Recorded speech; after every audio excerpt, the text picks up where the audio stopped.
Arkansas's most abundant natural resource provides the core asset for Deltic Timber Corporation. In addition to the sustainable yield stewardship of its well-stocked timberlands, Deltic adds value by integrating its efficient wood products manufacturing facilities, as well as through planned development of commercial and residential real estate. Deltic Timber Corporation, creating value for a growing Arkansas. This is Talk Business and Politics with Roby Brock.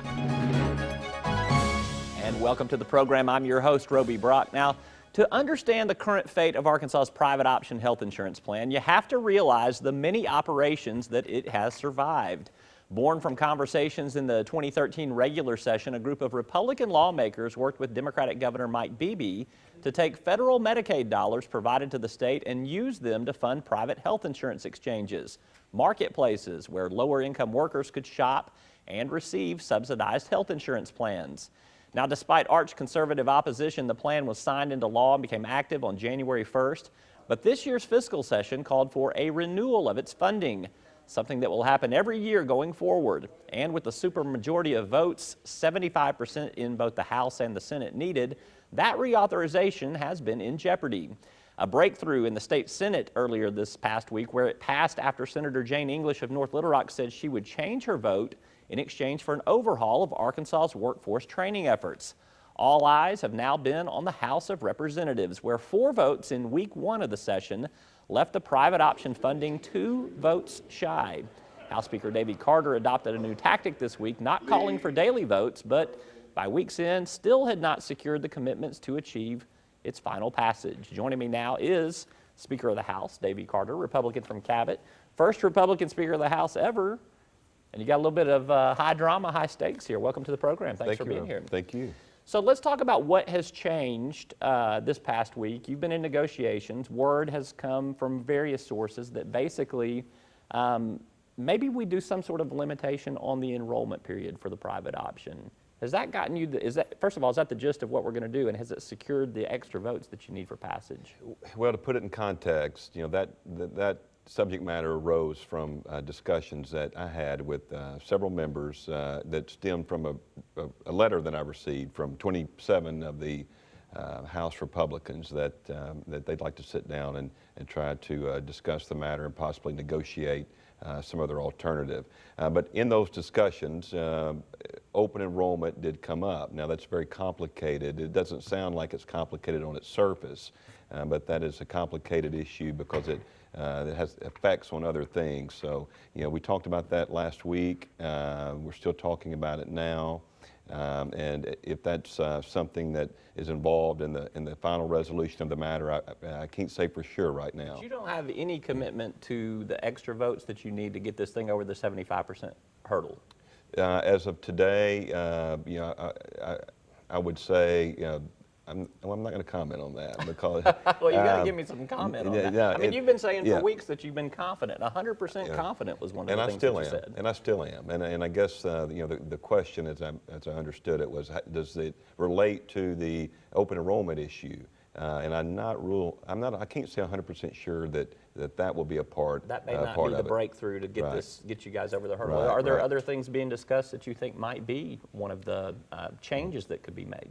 That is the main subject matter that we're talking about now. But again, Roby, the issue with that is it's very complicated. And I think the ones that had some interest in pursuing that recognized after we spoke that although on the surface that's a pretty good idea to have open enrollment, you want to enroll your people in your plan, you want to set the actuary numbers, you want to see what the loss rates were in the previous year and set rates going forward. Although that is on its face a good thing, there are other things that come out of that. For example, what do you do when you're in the blackout period because of the federal laws? We move people over into straight Medicaid, and then the state's on a hook for 3-to-1 match, right? That's right. So you have that issue. You have issues of people, you know, kind of coming on and off, and so it's not as easy. It's not as easy as a concept as it sounds. Let's talk about, I'm going to pull up a quote here from State Representative Bruce Westerman. He's the House Majority Leader here. He said that, I think at the end of the day, we've got to negotiate to come up with a solution regardless of what's happened in the past. That's House Majority Leader Bruce Westerman. Yet he really hasn't been part of the negotiations. This is the majority leader. You guys are the Republicans. You're the majority. Why is there not more, I guess, everybody being on the same page on the Republican Party on this? Well, that's there's not a single good answer to that, but this is certainly one of the most divisive issues that our country's faced in a long, long time. When you really get down to what we do have a most members of the well, it's about 50-50. The Republican caucus, the House Republican caucus is split on the issue. And, the reasoning behind both positions, I'm not, I understand why some of the members think the way they do. And I think they, hopefully understand the reason why I think that we ought to move forward with the private option. But, where the two school thoughts diverge is that are we going to take control of the issue in the state of Arkansas and do what's best for Arkansans, or do you want to just continue to fight that anti-Obamacare issue nationally? The overwhelmingly last session, over three-fourths of both chambers supported the earlier option of just taking it and doing what's best for the state.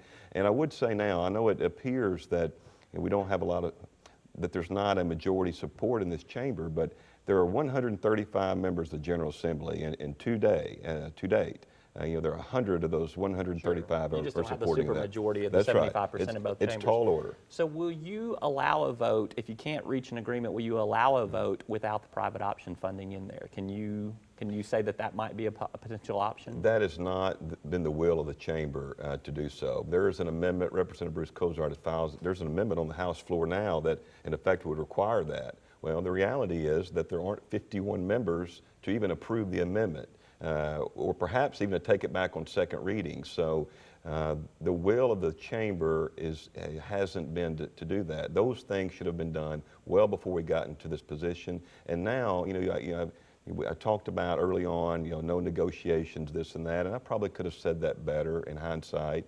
But that part of that stemmed from just reality that that's where the votes were. That's where you see it today. You've got 73 members that aren't going to just walk away from having the private option. They believe in it. There's been a lot of work into it. Will you let the legislature go home without a vote on a DHS or a Medicaid budget altogether if you can't find some sort of compromise? Go home. We're not going to do that. And at the end of the day, we're going to get this resolved. The people of Arkansas should have some comfort in that. And I will say this, that even the ones that are still opposing the measure, even up to this day, are beginning to come and recognize that that's not a good option. So I don't see that there's really a chance of that happening. You think they'll at least cave by the end of the debate? Well, I wouldn't use the word cave, but I think that it's just being responsible, and we're here to govern, and I think we've governed well last session, and I think that although this is a heated debate and there's been some difficult times and been some frustrations and heated conversations, that we're here to govern, and I think we've done a decent job of that, and I think we're going to get this thing done here, perhaps even as early as tomorrow. All right. He's House Speaker Davy Carter. Thank you very much for being with us. Appreciate you letting me put you on the hot seat right there. Job cuts marked the business landscape this past week. There was also good news for the state's tourism business. And beyond the private option, which we were just discussing, why did several hundred people travel to the state capitol this week? Scott Inman and Janelle Lilly join me at the news desk after this word from our sponsors.